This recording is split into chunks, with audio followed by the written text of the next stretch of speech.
قال لك ضربوا بكا وسبقوا شكا، وبدات دموع التماسيح والا تأنيب الضمير. المتتبعين الكرام، مساء الخير عليكم، كنتمنى تكونوا بخير وعلى خير. اخوان والاخوات، كونوا على يقين، صنعت النهايات الأكيدة. قال لك نية العمى فعكازو، أما البكاء باش نجيبو استعطاف ديال المتتبع ونبينو راسنا زعما كينا داز علينا بركة غالي هو ربي عاطيه ليكم وفيكم وكل شي كيتفرج. هز ليليك وحده صيفطات الراجل زليليك، والثانيه جاها الافراخ، ومولات مرض زليليك راه من دار لدار. ايها الاخوان والاخوات، عندي لكم واحد الخبر ب1,000,000 جنيه. فكنتمنى ما تبخلوش علينا باللايكات ديالكم والتعاليق، وخليو ليا التعاليق ديالكم بكل صراحه، والبارطاج الا جات على خاطركم. فالاخوان والاخوات، البدويه اللي طلعت البارح لواحد القناه ديال توتو، اللي قالت لك حكا هي واحد المراه بدويه وحقروا عليها عام هادي وبدات كتبكي، قالت لك ما خليناهاش تشرب الدواء، وخرجت بنتها حتى هي كتبكي وقالت لكم انا ظلموني وحقروني. هاد الناس ديال ضربوكا وسبقوشكا، هاد الناس هادو اللي نساو بان اللي في زليليك كشف الحقيقه ديالهم في يوم من الايام.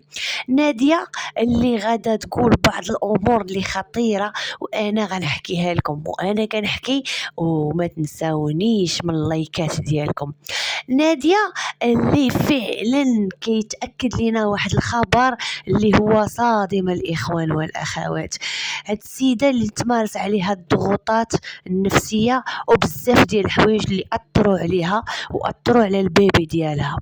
والاخطر من ذلك هو بنت رقيه، دوك البخورات اللي كنتي كطلقي على السيده اللي شرجمها ملاصق مع شرجمك. فهاد الناس هادو اللي واخدين الطابع ديال الشعوذه. رقيه اللي نسات راسها كانت كدير ليلات، وهاد الشيء راه معروف عليها. رقيه اللي نسات بان مولكيكا في يوم من الايام خرج ليها وعطاها ووطاها وقالت سكتي ولا نقول داك الشيء اللي دفنتيه في الجرده. رقيه وبناتها اللي ما يخافوا الله، اللي البارح خرجوا يتشفاو ومن يعرفوا بان المتتبع ما راضيش على هاد الشيء اللي كيديروا فيه، الخبث اللي هما فيهم، وعرفوا بان عباد الله جفوا بهم وعطاوهم ووطاوهم. زادت كملات ليهم الباهيه. ديروا اللايكات راه خاصكم تزغرتوا، راه الخبار جات. ربي ما عطلهمش وفعلا جاهم خبر صادم ديال الموج الطابه تقع البحر. هذا كان مجرد انه امتحان من الله سبحانه وتعالى لناديه اللي كندعيو ليها بالشفاء العاجل وبالعوض الجميل. نادية اللي جات دير خير ولكن رجع ليها بالشر، ولكن ماشي مشكل، ربي كبير. فهاد الناس هادو اللي كيبينوا بانهم مظلومين ومحقورين، واللي كنقول لكم دائما اذا المقبله وتجيهم قليله. هاد التريكت قيمش قيش لي تريكت لي زندي بخيش اللي باغين يلعبوها على بالاستعطاف ديال المتتبع. اليوم باغين يخليو المتتبع يتعاطف معهم باي طريقه. من بعد ما وصل المقطع الاساتذه وتاكدوا منهم بانهم فعلا الخبط كيمشي في الدم ديالهم، اللي قالت حكاو الواد داك المقطع اللي قال ليها الجدارمي راه حتى هي مشات فرغاتو. الامور كبرات وخرجت على السيطره الاخوان. الامور خرجت على السيطره. البدويه اللي كتعنى بالاستاذ ديالها وكتحاول دائما تقحمه في المواضيع وتضرب هذا بهذا باش تطلع هي الرابحه.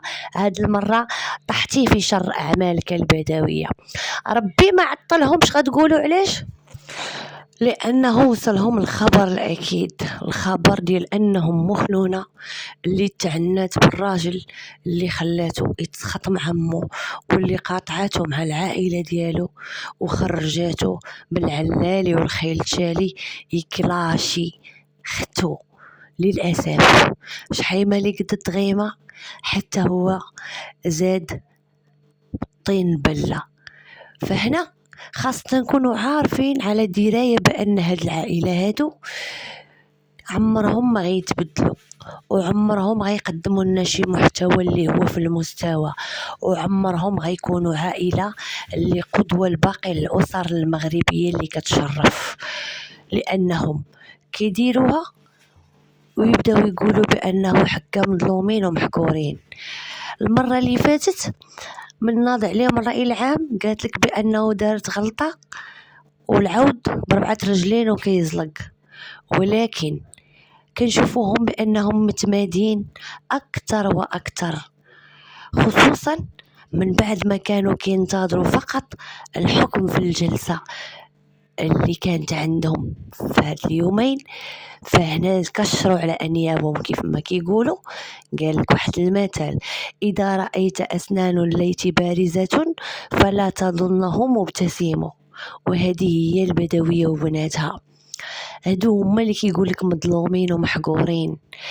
كتعاودونا على شي حوايج اللي نتوما تسببتوا لراسكم فيهم. كنظنش بان هاد الناس كلهم ظلموهم وحقروهم.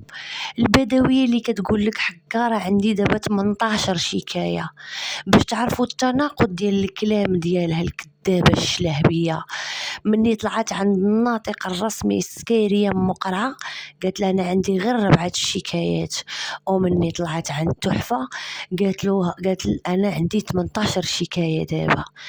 عرفت راسها غرقات، وعرفت بان الاستاذ الصوفي اللي كنعطيه التحيه من هذا المنبر ما غادي يطلقها حتى فعلا غيفاجئها مفاجاه اللي غتجيب لها النهايه الصادمه والقاسيه، بحكم كان كيحسب لها كل ما نسب إليها في القضايا الأولى هو نفسه اللي موجود في الشكاية ديال الأستاذ الصوفي، اللي كتعرفوا بأنه كان متواجد في مدينة فاس هو والأستاذ